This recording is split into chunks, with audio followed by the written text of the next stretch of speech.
You're always singing, and it's like Gonna rock your body. you remind me why I didn't like Glee after a while.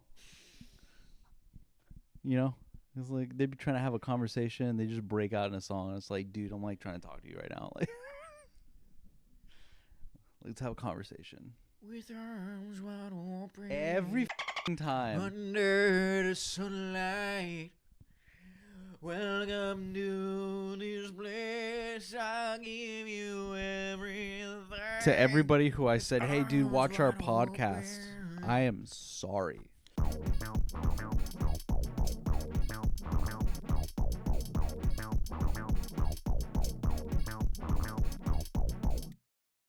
Dude, when are you gonna like grow the fuck up and just watch Gundam? Like I have. I'm finally an adult. So you're a grown man watching a cartoon about little boys in giant robot suits. And you're calling me the child. I am watching a cinematic masterpiece about the horrors of war and how children are often dragged into these uncomfortable situations because of the failure of adults. Wow. That and there's also giant robots. And there's also giant robots, which are cool. Like, y'all, you know what I found out? That I know we're not doing Gundam today, but did you know that part of the inspiration for Gundam was not the movie but the novel Starship Troopers? Did you know that? I didn't know there was a novel Starship Troopers. Yeah. I haven't read the novel. I say yeah, I read that. You haven't read it? Today we're talking about Predator. We're talking about Predator. I like Predator. Which was originally going to be called Hunter. Predator. Did you know that it was originally... Oh my god. Did you know that it was originally going to be called Hunter? Did you know that you're gay? I'm just kidding. Yes, I did. Sir, I just have to hit you with that every time. I'm queer. Yeah, and that means you're gay. Yeah. I remember we had that based ass conversation. I'm not gay, it's just I'm homosexual. Yeah, it's gay. And I'm also kind of like after what you just said about what's his name? Matt Lanter. Yeah, Matt Lanter. But that's not because that's not sexual. That's spiritual. It's different. It's a spiritual attraction. How handsome he is. And I'm like, I don't like cis men, but they're like. I feel like you saying it's a spiritual attraction. It's gayer, but it's less homosexual. But like, I'm not. Yeah. I'm not into cis men, but then there's some femboys I've seen that I'm like, that's a man, but that's a hot man. He's talking about me. No. He's talking about me. You look like a dude. Like you look like a guy. You're not a dude who looks like a woman. I could. If I tried, I could be a real pretty lady. Would you f me? I'd we did just watch Evolution with Buffalo Bill in it. I shouldn't say this as a queer person. This is kind of don't fucking come out on the show.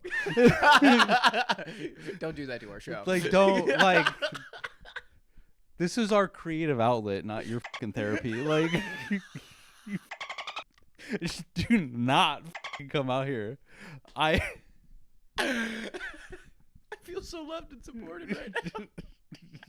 Don't feel that way here. Don't feel. That's not what this is about. We love sci-fi. We love cinema and movies and science fiction and yeah. You know what? On our Patreon, you want to come out? Fine. Let's watch Crying Game. Let's watch something queer related. I Love You, Philip Morris. Great movie. You can come out in whatever way. But people have to pay $5 a month to see you come out. Yeah, that reminds us. Subscribe to our Patreon at patreon.com/Sci-Fi Simps. Anyway, today we're talking about Predator. We're talking about Predator. Mabel sees me holding a thing, and she's like, "What are you holding? What is that?" It's not for you. I'm sorry about that. This is our live producer, Mabel. If you haven't met her before, would you like to say anything to the folks? Do you want to leave the studio? She wants to leave the studio. Stay out of my gym bag. It's my only comment for your dog. She's not gonna go in your gym bag. I know. She's a good girl. I hope. Oh, okay. She's like, no, I need to produce the show. Anyway. Yeah, keep you from fucking coming out. Just. Really? Are you sure that this is the one I can't come out on where there's just a bunch of ripped, muscly, sweaty men on camera? Oh, yeah, that's fair. Just doing cool shit. Dila! Come on. You can come out as like a Michael Bay fan because you need that like that action, that you know. All right, we're talking about Predator today. Fucking one of my favorite movies ever. Honestly, like this is such a good fucking movie. So just at every on every level. So this is gonna tie in to yesterday's or last episode's discussion. So besides the new stuff and the very first Predator, I have not seen Predator 2 or anything. I've seen Alien versus Predator. Okay, that's we'll talk about that. We'll talk about that. Okay, but yeah, haven't seen Predator 2. Haven't seen The Predator. Man. Saw Predator Badlands. Love that. Haven't seen Predator Killer of Killers. Have seen Prey. Loved Prey. Prey's so good. We should do Prey. You are later. Fucking killing me right now. We're talking about Predator 1. You watch so much shit. I watch a lot of shit. You watch so much shit.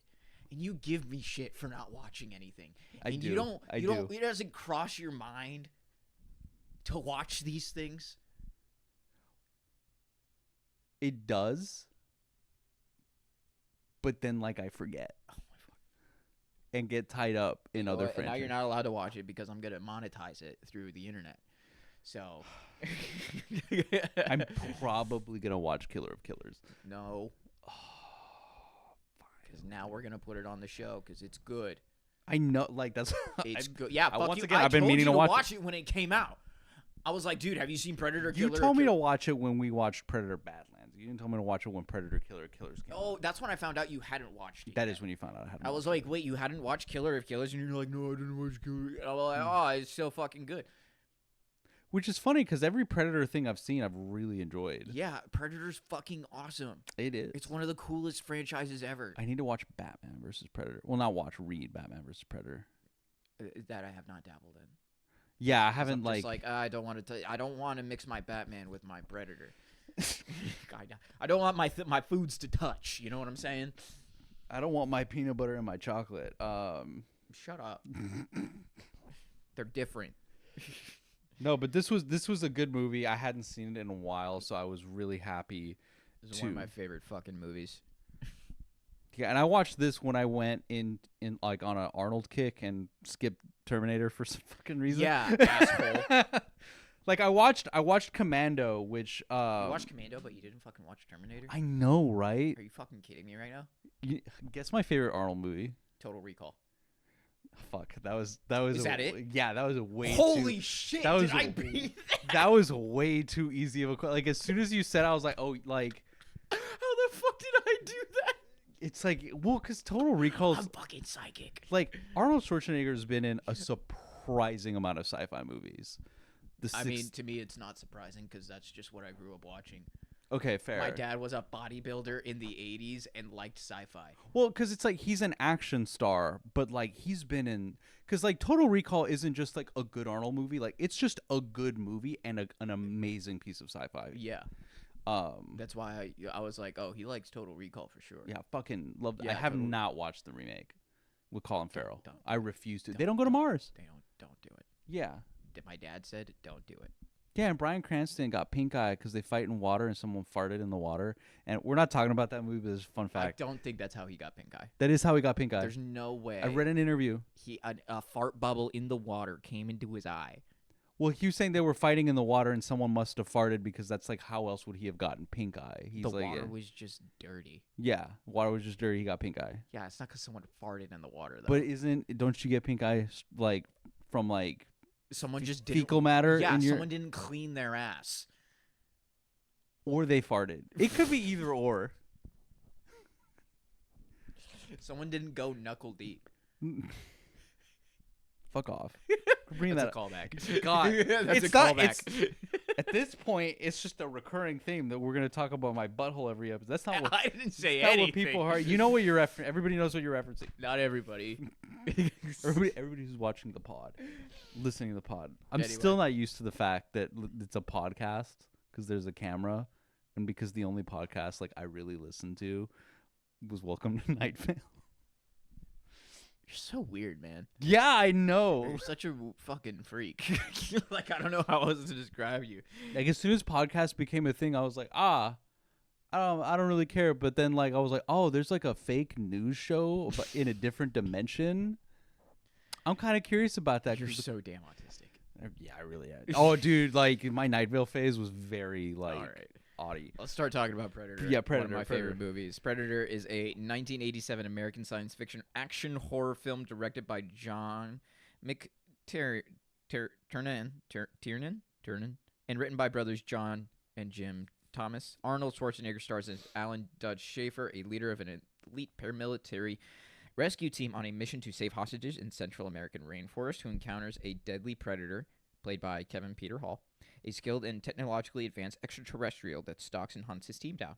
The film also features Elpidia Carrillo, Carl Weathers, Richard Chaves, Sonny Landham, Bill Duke, Jesse Ventura, and Shane Black. Shane Black later directing, I think, Predator 3?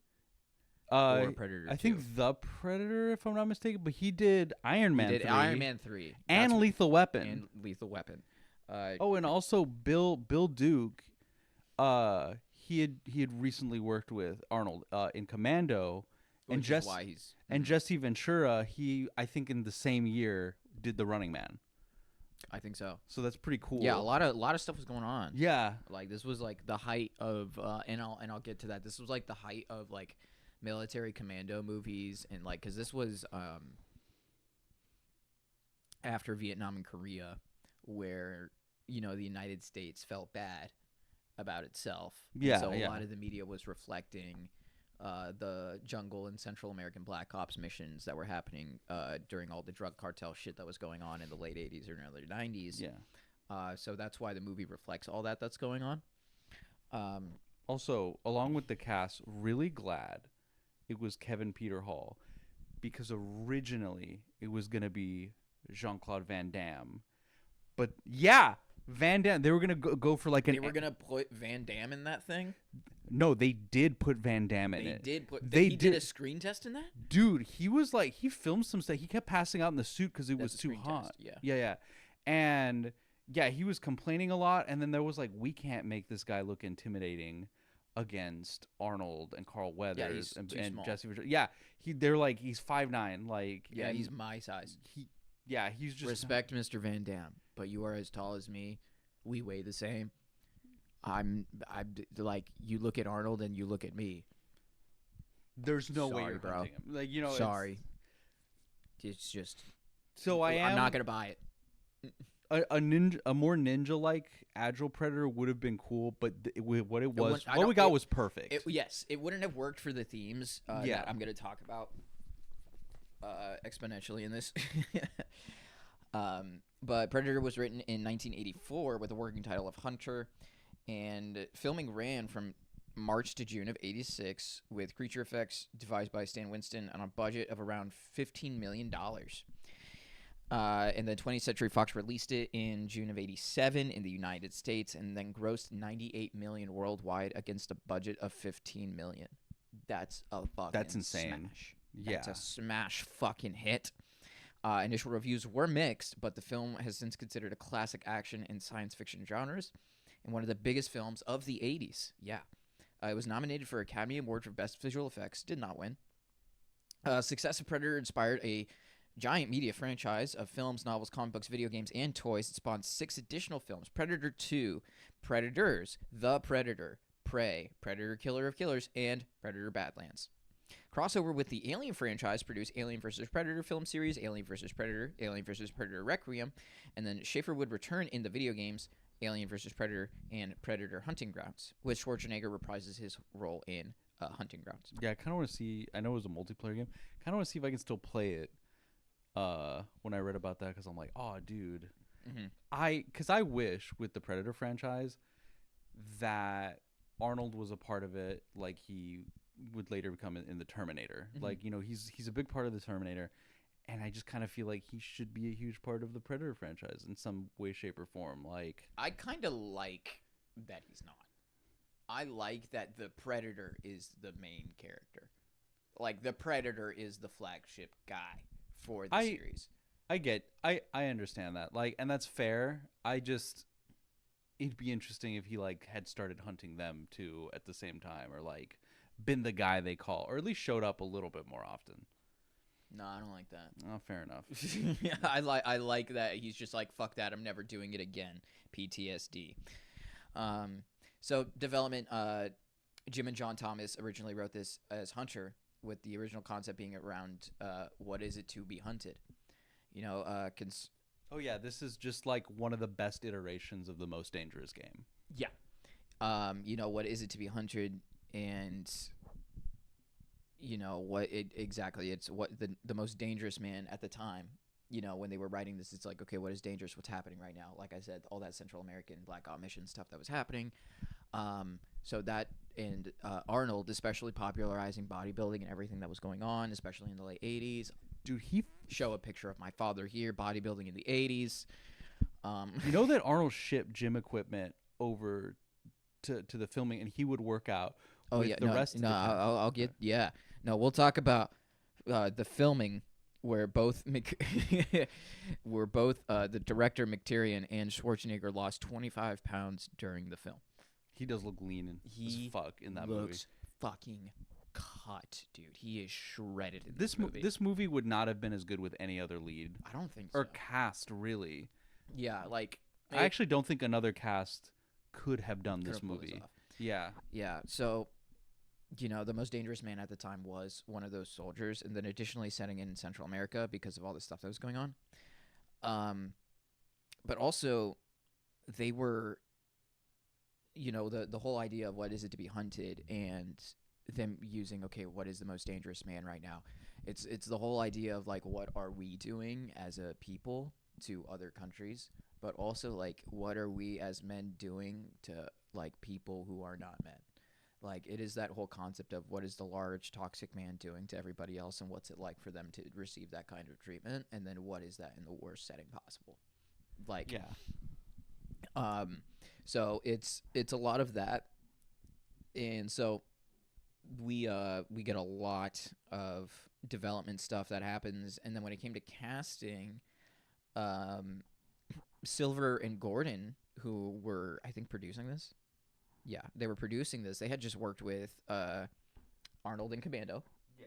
And so they were just like, yo, we got to fucking get this guy. And then they got Weathers, and then because he was just coming off of Rocky. Oh, yeah, he's Apollo Creed. Yeah, Weathers was just coming off of Rocky, and then Ventura they're like, yo, get that man, because like you said, he was coming off of The Running Man. Yeah. And then they got Landon, Chaves, and Bill Duke, and I think they were also in Commando. One of them was in Commando. Bill Duke was in Commando. Yes.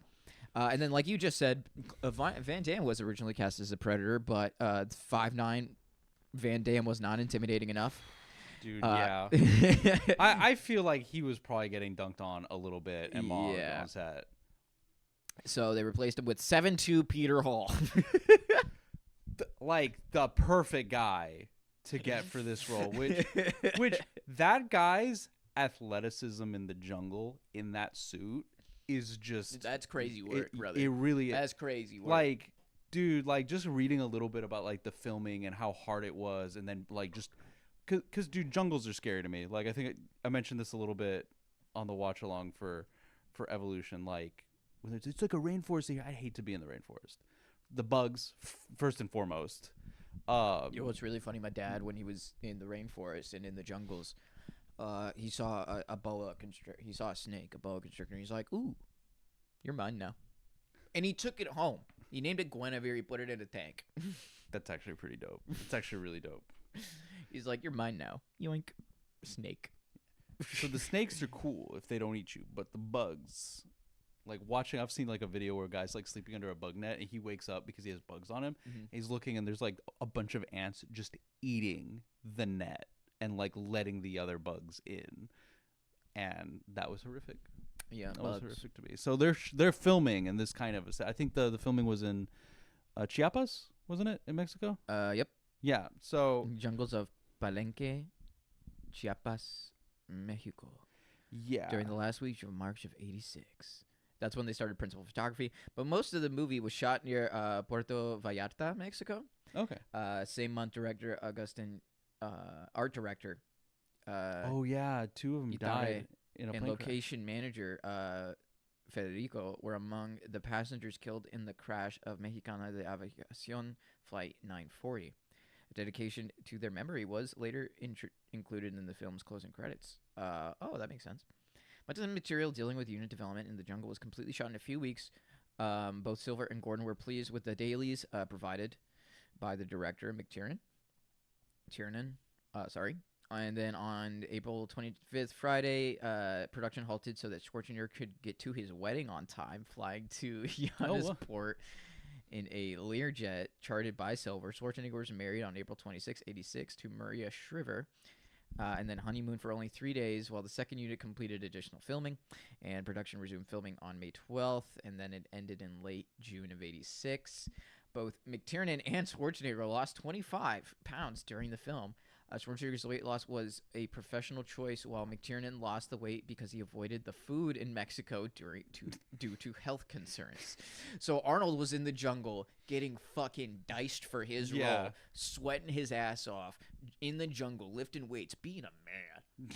Being a fucking man. I wish we had behind the scenes footage of that. Oh yeah, no, that would have been great. I wish we had that, because that would be like pumping iron part whatever. In the jungles. You know what's funny? Detail. I know it's in the wiki. But fucking Carl Weathers, that asshole, would wake up earlier to work out before everybody. Yeah. Because he wanted them to think he was natural. Okay, yeah. I was about to read that part. So unlike McTiernan, most of the cast and crew did suffer from traveler's diarrhea, since Mexico hotel where they were living did have water problems. In an interview, Weathers said that the actors would secretly wake up as early as 3 a.m. to exercise before the day shooting. So he would wake up early to go exercise first. So he would act as if he was naturally that big. He would go get a pump first. He would go pump. For those of you who don't exercise, when you're lifting weights like those dudes and you're bodybuilding and you have all the blood in your muscles and your veins are vasodilated, you look larger. Okay, you just do for a few hours. So a man's going in with a pump acting like he's actually that big just to make everyone else look bad, and that's fucking hilarious. That really is. That's dirty work. It's so funny. According to Schwarzenegger, filming was so physically demanding, the actor and former bodybuilder shipped gym equipment to Mexico and trained intensively every day before shooting, usually with his co-stars. And screenwriter Jim was impressed with the training regimen. I think the phrase "manly men" was coined during the production of Predator, he says. He's just watching those dudes work out, just fucking. Among other tasks, Schwarzenegger had to swim very cold water and spent 3 weeks covered in mud for the cinematic battle with the Predator. In addition, cast and crew endured freezing temperatures in the Mexican jungle and required heat lamps to be on at all times. Yeah, because at night, that shit's fucking cold and it's wet. I have not been near a jungle in a while. It's cold and it's wet at night. Like, unless it's like during the dry season, it's still wet, but it's just like, it's less humid. And then during the wet season, it's just hot and wet and it's disgusting. And anyway, where did I leave off? Heat lamps, and then rough terrain, always on a hill, long day. Schwarzenegger also faced the challenge of working with Kevin Peter Hall, who could not see in the suit. The actor recalled that he was supposed to slap me around and stay far from my face. All of a sudden, whap, his hands with claws hit me. Hall stated in an interview that from his experience, the film wasn't a movie. It was a survival story for all of us. Dude, no, I can't imagine being in like a huge like rubber suit, which it's rubber, like, and you're 7'2". That's a lot of material to make that. And he was saying, for example, the scene where Predator chases Dutch like out of the swamp water, that was like still water and it was full of leeches, and Hall still couldn't see out of shit. and he would rehearse the scenes and just memorize where shit was, like kind of like a blind person in their own home, you know. It affected his balance. So production was pretty fucking hard. So I don't know if this is a hot take, I'm an asshole or stuff, but we need to put actors through that shit again. Like this, like this whole like constructing like a jungle and using CGI to make it look like they're actually and stuff. Yeah. No. Let's shoot on location. On location. Absolutely. Make them get the shots, have, you know, emergency vehicles nearby, and just put them through it, man. Like, just for cinema's sake.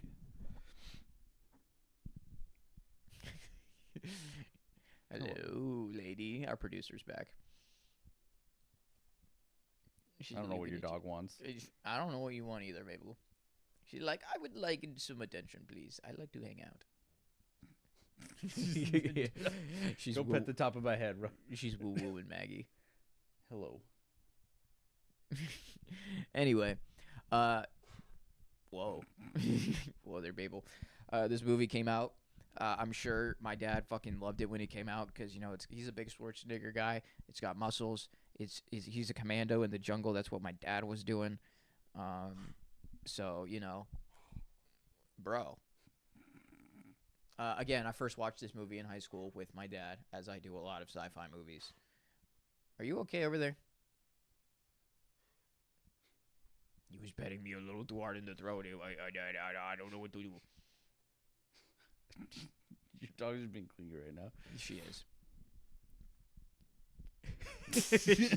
Audio listener, she's just she's sitting in front of Maggie with her ears down, just staring hard. Not even like big-eyed. She's like, no, don't touch me. The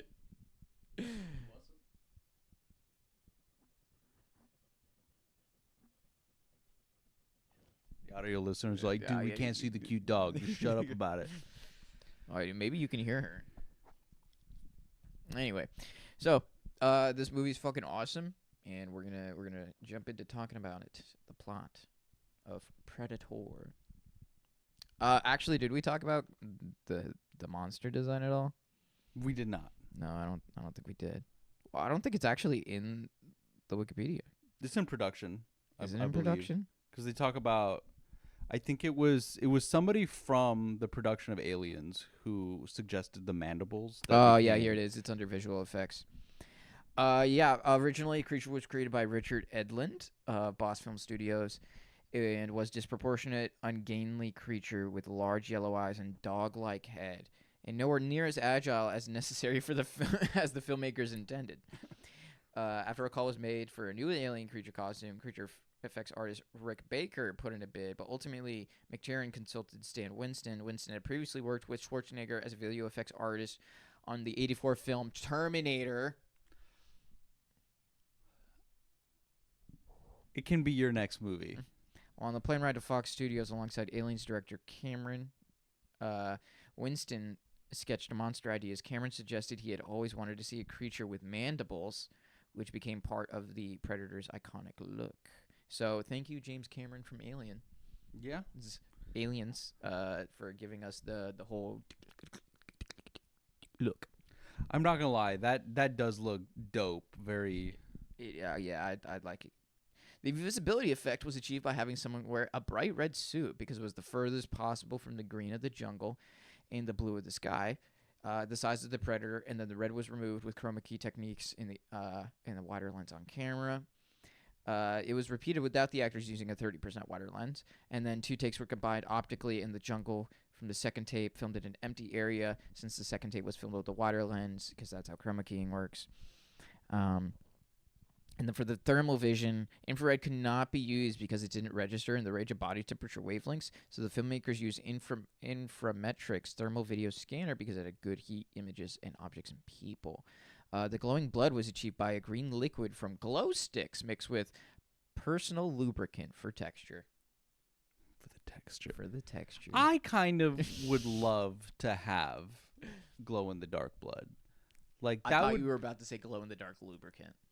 There is that. So if I could just go buy that.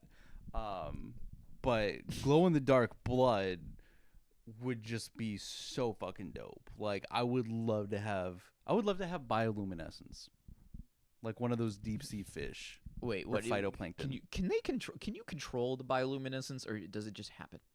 Animals, I'm Do they control that? yeah, like an anglerfish. The little They control that. It Well, doesn't yeah. just like turn on when it gets dark. I am so well. It's always dark where they're So at. yeah, so they're not controlling it. It's just always on. I'm pretty sure. Well, I don't know. Why don't we so ask how the did fish? yeah, get a fish in here. What's like octopi control their camouflage. Wait, it's camouflage. Well, I feel like it's kind of similar. Well, but it's not the Like same. it's not the same. You're generalizing. I feel like I'm- bioluminescence and camouflage are two wildly different biologically operating things. Only- and you're constraining the only- fact hey- that like, oh, it looks different than before, so therefore they are the same. They're only different on a cellular level, dude. Like it's just like at the very base level that determines everything. That's where they're different. Yep. Because I believe bioluminescence is bacterial. And Is it bacterial, Miss Baby? You've got an iPad in front of you. I do. Let's just I fucking could look- derail I this and could. get into No, I don't. bioluminescence. I need to. We need to stay on topic. Okay, so they use glow sticks. And additional visual effects, mainly for the opening title sequence of the Predator arriving on Earth, were supplied by DreamQuest Images, later Oscar winners for their work on The Abyss and Total Recall. The film was nominated for Academy Award for Best Visual Effects, but again, did not win. It was going. Wait, you said it was going against The Abyss? I don't know if it was for that year. 'Cause I'm not gonna Total lie. Recall- At one point, I'm not gonna get into it. But at one point, we have to do The Abyss just to talk about the fucking production of that movie. I've never watched The Abyss. I have completely forgotten what happens in that I was movie. about to ask you what The Abyss is about besides Underwater. That's I've only ever seen it in my dad's like little movie collection. that's of all I just, like, remember. The Abyss, and I pull it out, and it's just like the poster of a diver, and I in The remember Abyss. that. I remember that it's underwater and like actor abuse. Like that's the two things that I remember. And I think they had to go to therapy after that, after making that movie, and have therapists on site. Maybe I might be. It doesn't matter. But we got to do that movie. Okay. Somebody remind us in like 4 months if we haven't done it. Somebody remind us in 4 months to do The Abyss. So Yeah. anyway, Predator. All right, so it opens. An extraterrestrial spacecraft deploys a little shuttle to Earth, and then we see it land. Sometime later, Dutch and his elite paramilitary rescue team, skilled mercenary Mac Elliott, explosive specialist Pancho Ramirez, macho Blaine Cooper, Why are you talking like low key, like Captain Kirk? expert tracker Billy Soul, and jokester Rich Hawkins are tasked with rescuing local cabinet minister whose helicopter was shot down in a Central American jungle. Dutch's Vietnam War ally Al Dillon, now a CIA agent, accompanies the team to oversee the mission. So, choppers come in. They arrive, and it's like... And this is a good example of what helicopters flying actually looks like, as Yes. opposed to Godzilla. Yes. Pull, So they arrive, pull up a side by side. and so they're talking, and he's getting the thing. And then Carl Weathers, the character Dylan, was just like, because somebody told him you were, because some dumb son of a bitch said you were the best there was, or some shit like that. And he turns around and pans to them doing, and he's like, Dylan! And then they do the little, like, iconic The epic, little, yeah. and then they're like arm wrestling in the air. And then I get hard as fuck. This is like the way I feel about Man Lanter is just a U for Arnold and every manly man in this movie. Yeah, That's fair. but it's not gay. You're gay. I'm homosexual. Which is gay. A little bit. So they link up, and they start going out, and they're going through the jungles, they're trekking, and the team finds the helicopter wreckage and traces of guerrilla soldiers, as well as and so they go up into the helicopter, and they're just like, this doesn't look like what we were told, Dylan. fishy. And then he's like, I don't know what you're talking about. Why would you trust The CIA? The CIA Yeah. ever? And then they find the 3 skinned corpses hung up nearby. And then Dutch is like, yo, get their Mac goes and gets their tags and throws them to Dutch, and Dutch like catches them. He's like, I'm gonna be real. Flayed men, that's the most painful way to fucking die. First of all, it looks terrifying. Yeah. Like, unobjectively, it looks terrifying. And then Dutch, he's like, oh my god, I knew these guys. These were Green Berets. What the fuck what are they doing out here? Dylan, what the fuck? What are you talking about? Also, that the helicopter was outfitted for surveillance. What are we doing here, Wait, man? does this skip over the entire helicopter ride to the jungle? Mm-hmm. Yeah, the wiki skips over that whole thing. It does. Wow. I have a note. I do too. You don't chew tobacco? You're a fag? Is like the craziest. I was like, okay. I forget. It does skip over that. Yeah. Because also in that scene, so they're leaving. They're in the helicopter. It's like the low red light. They're getting ready. The music's playing. Yeah, he does the whole like, you don't chew. Make you like a sexual tyrannosaurus. Yeah, it's Jesse Ventura just being like the most toxic dude. Like, we're seeing the different traits of like what it means to be toxic men. Mm-hmm. Like, and that's what we're introduced to. They each have a particular like thing about them. And we're introduced to that, and it's a bit of foreshadowing too about what's gonna happen. And so, they pull up to the guerrilla camp, and they start. Well, first of all, they realize Russians are there. Yeah. And then Dutch is just like, all right, let's fucking clean it up. And that man picks up a truck. And it's so believable with Arnold. So like, believable. it's a stealthy, like it's not like a fucking F-150. Yeah. I'm talking like the equivalent of a Toyota Helix stripped down to like a normal dude's not doing that, but like Arnold, it's very believable that he could pick that shit up quietly. Cool. Yeah. Anyway, shit starts going down. We see some really cool action. And then they finally learn that the hostages were actually CIA agents when they realized that they were set up. Yeah. And then Dutch gets really fucking pissed. He gets so fucking mad. And then I do love that, like, because Dutch even says at the beginning, like, I'm a rescue mission guy. Yeah, I'm not doing your bullshit. He's like, a man hey, of morals. Yeah, he's like, yo, I'm only here to get people out. Like, I don't fuck with all that political bullshit. He's like, I'm just here to save people. And then he gets so mad at Dylan. He's like, what the fuck are you doing? Ruining my integrity, but also putting my guys at risk for your bullshit. Yeah. Like, when that's not what we do. And then Dylan discloses that was also the original mission for the Berets that went missing that they found. And then they take the woman gorilla, Anna, as prisoner. And they're just like, well, now we have to get to the extraction point because what else are we going to fucking do? And then unbeknownst to them, the Predator is watching. And that's when we first get to see the heat vision. Yeah, and it looks good. Like this, it looks cool. This it movie looks so cool. This movie looks so cool. Oh my god! It looks the coolest. I've never seen anything cooler in a movie. I hate you for that. I hate you for that fucking bit. hate that guy. I do too. Fuck. But it's too fun to do the voice. He should have just been a drag queen. He would have been such a good drag. He would have been a really good drag queen. He would have been.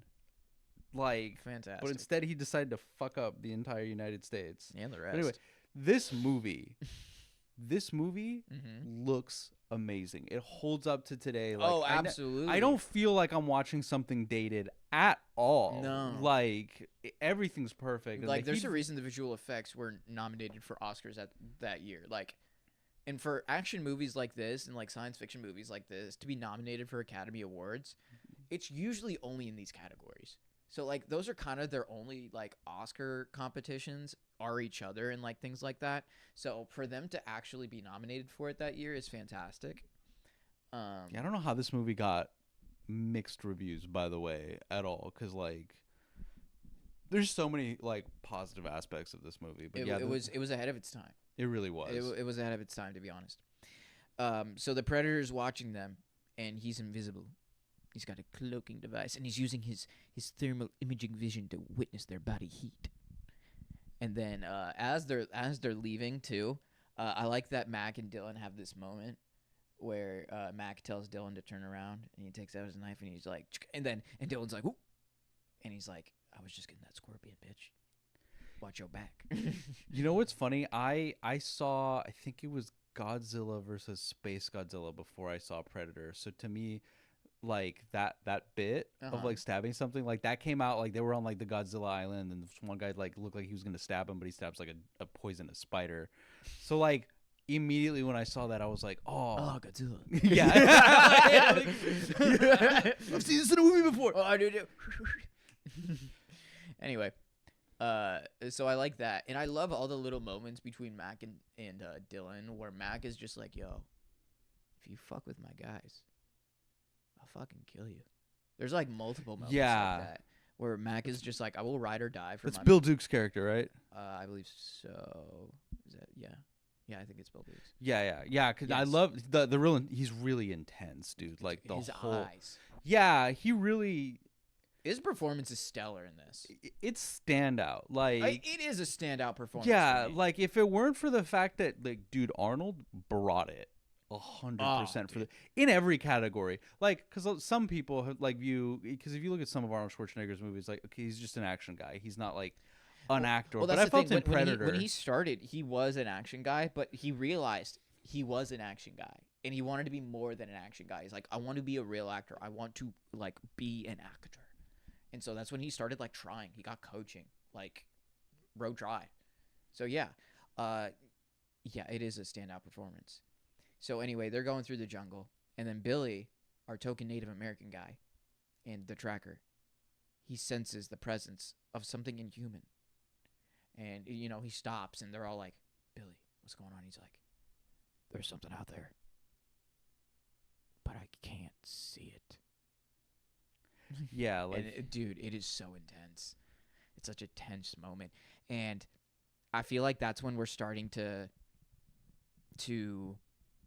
This is also where we start to get moments with Anna, our woman character. Yes. Did I get something wrong? Okay. Our producer was having notes for me. This is where we start to hear from Anna, because they're all telling Dylan, like, "Yo, she's your baggage to deal with. Like, we're not taking care of this for you." And she's trying to warn him about shit, about something moving around in the jungle and stuff, and he's not listening to her. Arnold's like half listening. He's listening, but he's not acting on it. He's like, He's like, "I'll take this into consideration." But also, this is when we get introduced to the Predator. This is how I like to parallel it. This movie is the journey of a girl's night out. Elaborate. I will. Okay. This movie is a girl's night out. Okay, it's the girlies getting ready for the club. In the beginning of the movie, it's them going to the club, them going out to the club, having a good time, but then they're not getting ruined by one of their friends doing something stupid. Carl Weathers. Exactly. And then eventually, they're like, well, now we have to fix the night. But as women, I'm sure you know, when women go out, they're always on the lookout. They have to be. They're women. The world is dangerous for them. And that's what we're starting to see with Billy as we're starting to travel. That whole, like, Billy's like, there's something out there, but I can't see it. That's the lens that we're going to start getting into the female perspective of living in society. Because, spoiler alert, this whole movie is a flip on toxic masculinity and what it's like to actually be a woman. Like, that's the whole movie. Like, what it's like to be prey. Exactly. So, It's like the writer said, it's like, what is it like to be hunted? So what if we take the most like the man's greatest threat, which is our military commandos, and like what if we put them in that situation? So Billy saying that's what that is. It's the woman's spidey sense of something is wrong. You know, and all women have that. The majority of women have that. So unfortunately, some women do not have the spidey sense, and it's sad. But anyway, they sense the presence, but they can't confirm it. And then that's when Anna takes a moment to run. And then Hawkins, who is Shane Black's character, is the one who catches her.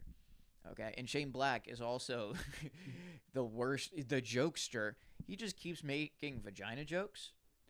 Oh yeah, and like none of his jokes are landing. None of them are landing. Right, because then who is it? Billy, right? Billy, yeah. Billy's the one who like finally laughs, and it's like, is that? He gives him the satisfaction of a laugh, I guess, just to shut him up. Of like, So Hawkins gets her, and that's when the Predator kills her, because Anna is spared because she's not a threat. Yeah, oh yeah. And Predator notoriously does not go after non-combatants. Exactly, because there's no honor in that. Predator 1, Israel 0. As the team searches for Hawkins' body, because the woman is, they find the woman on they're like, where'd he go? And they're just like, he vanished into the jungle with something invisible. And again, Arnold's the only one listening to the woman. They're looking for Hawkins' body, but it kills Blaine, Jesse Ventura's character, as he's out there with his little chain gun. It gets him with the little energy blast. And then Mac gets a glimpse of it in the cloaked form, and he shoots it, and he gets a little bit of blood, and then he was very bonded to Blaine, to Jesse Ventura's character. Oh yeah, and his reaction of just unfucking loading the minigun. Yeah, he grabs the minigun, and it's just like, Sergeant, and like just literally. He saw something he doesn't understand kill his best friend. He has a fucking like conniption and mentally breaks and just like mows down the jungle. And the other dudes come up, don't ask questions, start mowing down with him. Which they have his back. Which, yeah. The brotherhood of he's mowing it down. I'm not gonna lie. Mentally, my thought there was like, Mac, correct decision, because he has seen the Predator in a general direction, something he doesn't understand. So he kind of gets where to shoot. Yeah, so he's going this way. Yeah. To the other guys, I'm like, do you have that much ammo? You don't even fucking know what you're shooting at, and you're just shooting. Like, do you have that much? Like, that's logistically. I'm just like, I'm not shooting until I know what I'm shooting. Like, I understand that there's a situation that warrants shooting. And I'm about that energy, but I need to see something before I waste my ammo. You know, like, okay. I gotta. Okay. I'd probably throw a grenade though. You don't know where to throw it. In the direction that he's shooting, I'll be like, okay, he's got a general direction. I'll just throw. I don't want to shoot in that direction, but I will throw AOE. You know. So, they're just like, damn, barely wounded it, and then. They set up perimeter for camp, and then we have a nice moment with Mac where he's reflecting and he's grieving the loss of his friend. And we learn, how they were bonded in combat, and that platonic brotherhood love. Because that's what that is. That is love. And this is another part of the movie where I think it's a little commentary because he's grieving alone. He's by himself, reflecting and going through all this rather than sharing. Yeah. And rather than seeking the comfort of his other friends and those around him. Also to the theme of, because this movie is talking about toxic masculinity. Like, so him like grieving that deep love. I recently read some commentary in the world of like, toxic straight men, is that like straight men are only like heterosexual in that they only have sex with women, but like the love aspect. Yeah. Like this is like a good look at that. Like that's I mean that is a That is deep, love. well rooted like love. Yeah. Like, and it's just like interesting, especially like amongst really toxic males. Yeah, The admiration, the love is there. Yeah, it's just societally we are told that the word love is reserved romantically. Right. And yeah. so like for you to say, "Oh yeah, I love my bro," or like for you to express that kind of vulnerability and love for another man, Especially is, like- sincerely, because I feel like especially- yeah. jokingly, like it's like, yeah, I love my bro. I'll Like, suck your dick, bro. Like, yeah, we're all gonna joke like that, and that's how we express our love. And yeah, our but to affection. tell your bro, like, hey, no, man, like, I love you. That's like, a very you- vulnerable thing yeah. for men to do societally. Like, I feel like I spend my time in so many like progressive and sometimes like liberal circles that it's like that's okay, but also sometimes, unfortunately, especially in the more liberal ones, it feels more performative. Yeah. And I like that this portrayal seemed like this is sincere. Like this is a man grieving. Yeah, it is, and Yeah. he has a deep affection for his friend, and this is like it is showing the man grieving alone, and this is our window into that because this is typically how men grieve. They're not gonna go and seek out the assistance and the help of other people. Yeah, fuck you. I'm gonna let you see me cry. Well, cut back to me calling Maggie a pussy for not letting me see him cry. Feel naked. And just a little window into the time period. It's like, yeah, I've only witnessed and seen and known of my father crying. I've witnessed him cry one time. I've only known him to cry one other time. Like, he cried when our last family dog died, and we were together, and that's when I saw him cry. And the only other time I've known of him crying was when my sister was born. They're great occasions to cry. He's like, and he even told me growing, because I'm a crier. I am. I'm a very in touch with my emotions person. He's like, you only cry when a kid is born and when a buddy dies, or a pet dies. He's like, those are like the occasions. He's like, you don't have to cry over other stuff. I won't let you see me cry, but you know what makes me cry? What? Like sometimes, like just in like those like Pepper spray? no, what the fuck? No, It does make you cry. I've just never been pepper sprayed. You ever see a Miyazaki movie and they're just showing the setting, like Howl's Moving Castle? They're just showing like the greenery, the way it's animated. It's such beautiful artwork. art. Yeah, art will get me. Mm-hmm. And then Anne Hathaway singing "I Dreamed a Dream" in Les Mis, like every fucking time when she starts crying during the song, I start crying. It's a beautiful movie. Not really like a huge musical guy, but that anyway. It's an operetta. Whatever, you know what I mean. I hate also. Side note: I hate this fucking trend in Broadway and just in general of operettas are just now musicals. Fucking put dialogue in that shit. Stop making it songs all the way throughout. Stop making one continuous song all the way. Like, I That's want fair. dialogue. I want acting. Stop it. Stop making operettas. Stop making 2-hour operas, which is an operetta. Stop it.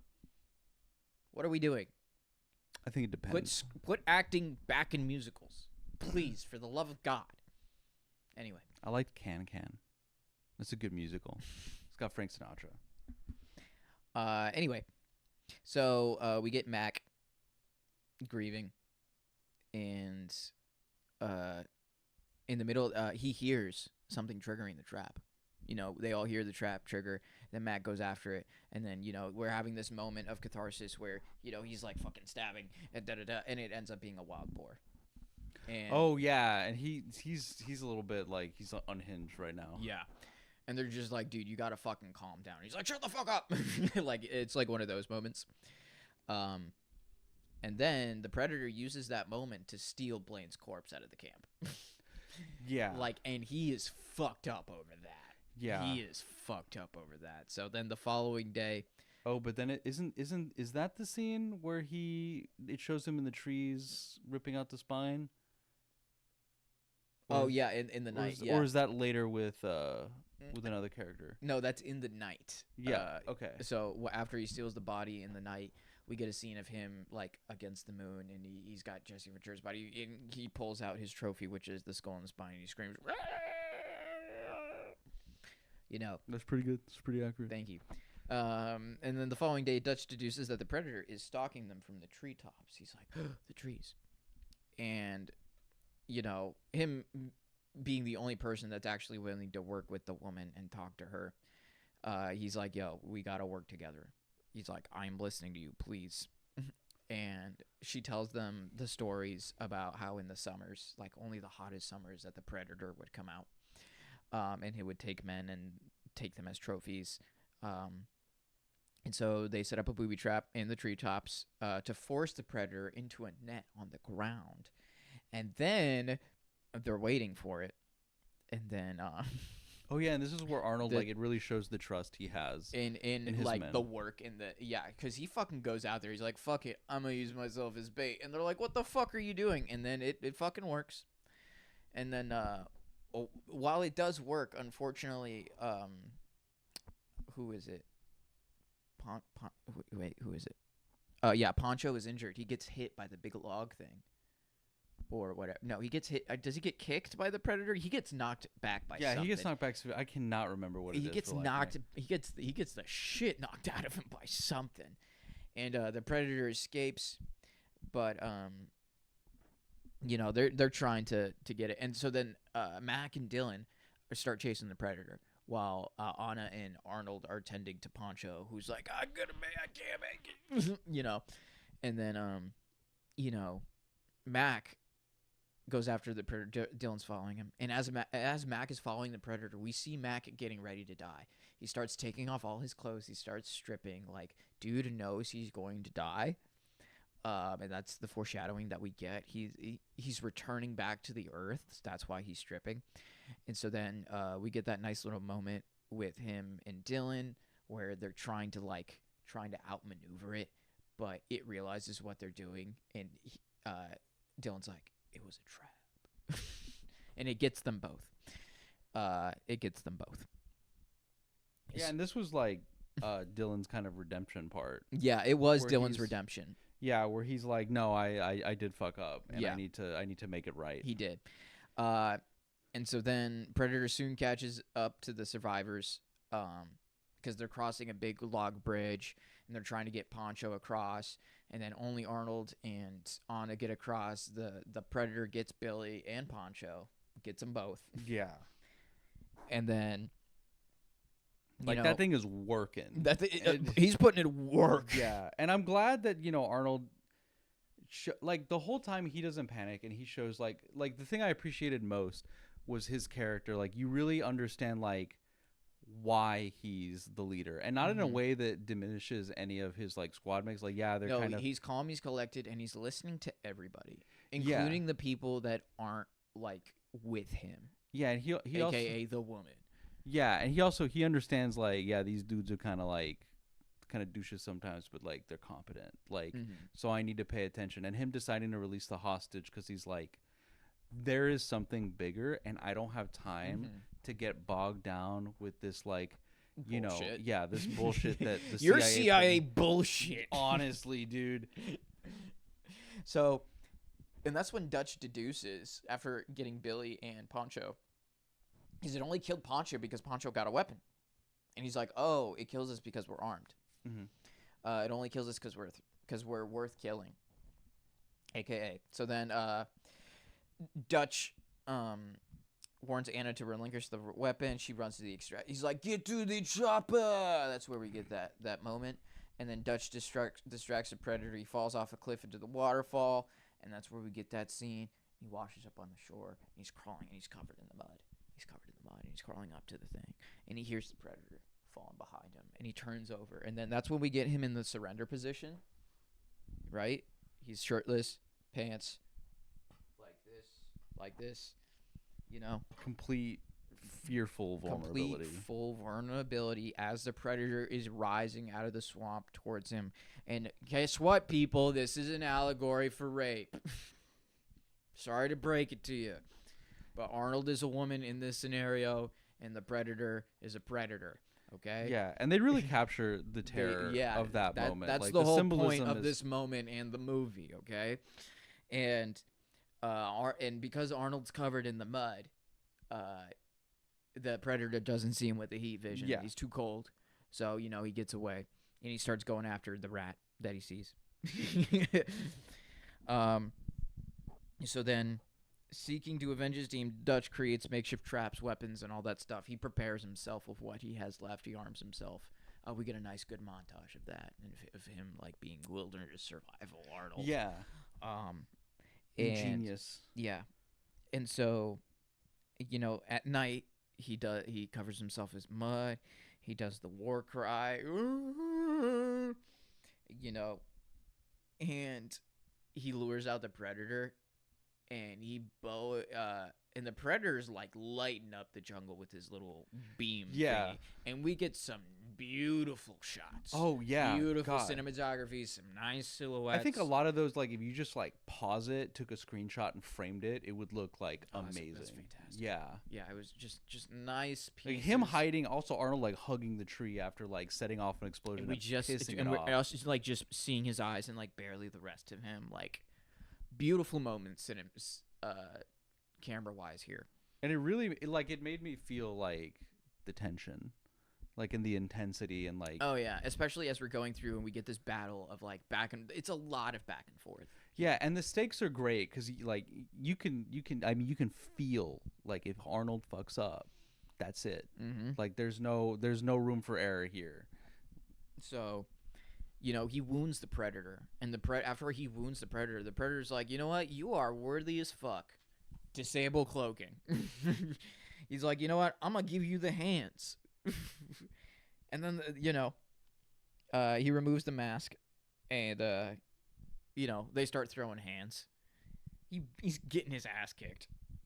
Yeah, he's getting, and it's crazy. Yeah, because Arnold's a big motherfucker, and we're watching this 7'2" alien put the work. Yeah, it's also Arnold. For me, I watched a lot of Arnold movies before I saw this one, Last Action Hero. So you know how big Commando. he is compared to other people, and what he's capable of. So to see that guy getting tossed around was crazy to me. Yeah, and also just to see someone who's more imposing than Arnold. I think the closest thing I can remember, in recent years, was the latest season of Reacher. Alan Ritchson, who in the first 2 seasons he's the biggest guy, but then season 3 there's a dude who's a head taller than him, and you're just I was they fucking make him that big, what the fuck? That's how big they are in the Midwest.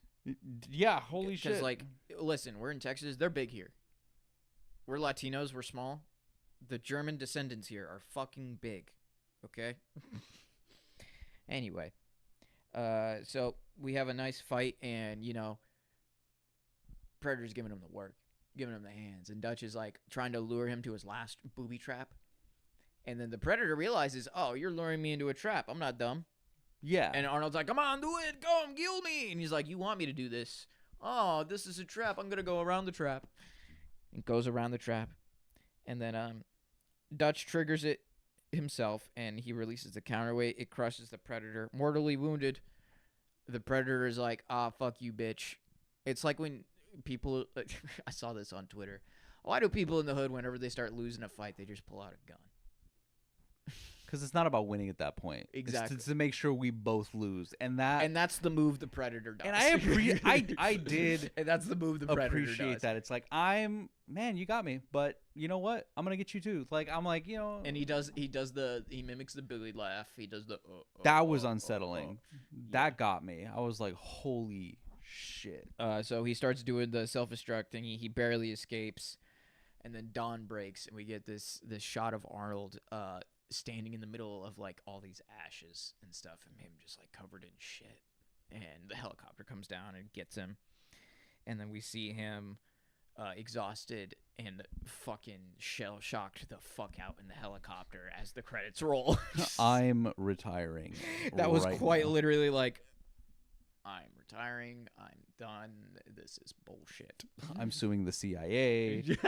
Also, the kind of sitcom-esque outro of everybody just was. Oh yeah, the credits of everywhere you look.